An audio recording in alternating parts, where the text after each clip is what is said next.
ऐसा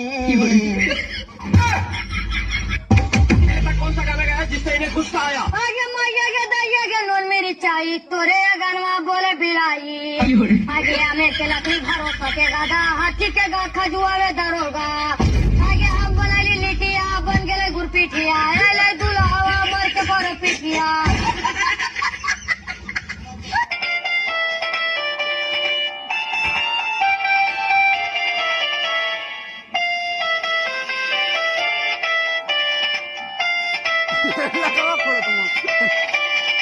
हेलो कहाँ बनी रोज ठीक बा कहाँ बनी बानी घड़ी देख नाइल बनी बसंतपुर तोरा बाबा के मलिया भेटाइल बिया करवा के मत फोन ये करे खातिर फोन करे गजब बेइज्जती।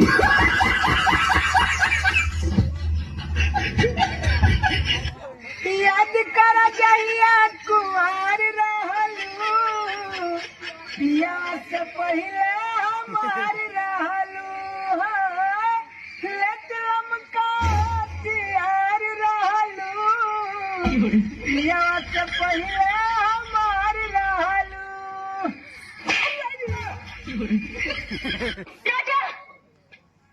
भागा।